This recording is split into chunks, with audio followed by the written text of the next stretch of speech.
I think there's two pieces. One is a culture. This is a culture that is rooted in spiritual tradition.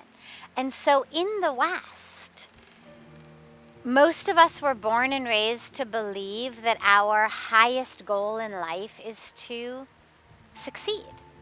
And to succeed by getting a great education, to being the top of our class, to then getting a great job, to making a lot of money, to building a nice-sized white picket fence around our house. We're given a very specific view of success and also a very specific equation for happiness. Success equals happiness in the culture of the West. You're not happy, oh, you should get a better job, make more money, buy more things, eat more sugary foods, right? Our happiness is that which comes from outside. So it's something we should be able to buy, earn, or if you haven't been able to, attain it in your career, well, don't worry. You can always go out and eat a whole bunch of French fries and have a chocolate cake and feel happy. Or, get yourself a six-pack and sit in front of, 130 channels to choose from. And surely something can bring you some happiness. So that's the culture that we're given in the West, most of us. And so it's not really a culture that's a very fertile soil for diving into the place where happiness really exists. And in the East, the culture is go within. And it struck me in the very beginning. I remember looking around here and seeing people who lived so far below the Western standards of poverty, but who were so much happier than everyone I knew growing up who had everything. And realizing there is a secret here. And it's a secret that has to do with this connection to spirit, a connection to an inner wholeness, an inner divinity, a sense that who I am, by nature of the fact that I am, is whole, is complete, is pure, is perfect, is divine. The scriptures teach us who you are is divine. And so it's not about what you make, it's not about what you wear. Now obviously I'm generalizing the culture of traditional spiritual India. You've got metropolitan culture in big cities of India that, mirrors culture in LA or New York or Paris. But the traditional spiritual world of India is all about going within.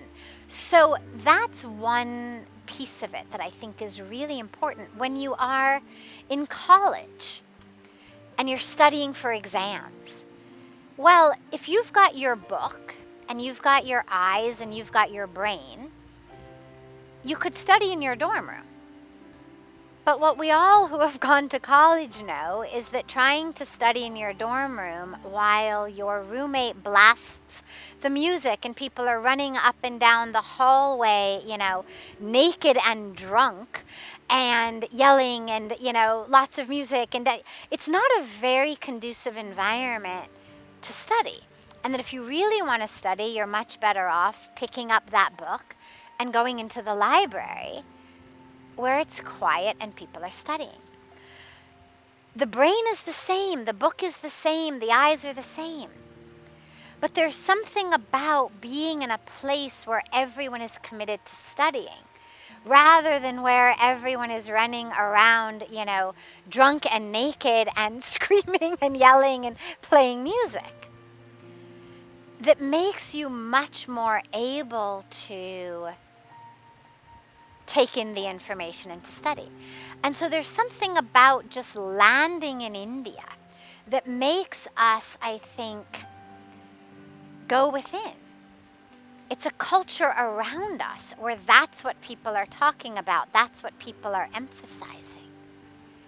That's the narrative here is a spiritual narrative. I can't tell you how many people I've heard who just say, whatever happens in life, this is God's blessing. Whatever they have, this is God's blessing. Life is a blessing. And so it's a completely different narrative. But the other piece also is very important. There's something in the air here. And again, I don't have a measurement that I can say to you, and I've collected samples of the air and there's this many parts per million of this and here's how I know it. But what I know is that we feel it. You know it. You land here, you know it. And especially in the spiritual places. Places like Rishikesh, places on the banks of Ganga, places in the Himalayas. These spiritual places. And this is, by the way, exactly where the Beatles came. I mean, we're, 100 meters from where they came.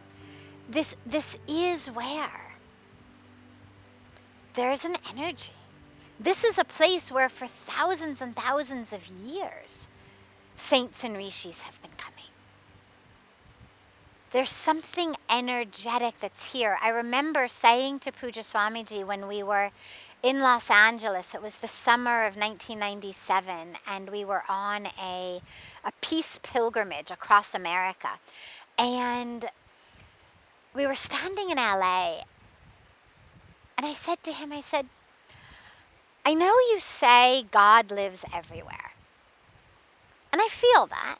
I said, but I feel God so much more in Rishikesh than in Los Angeles.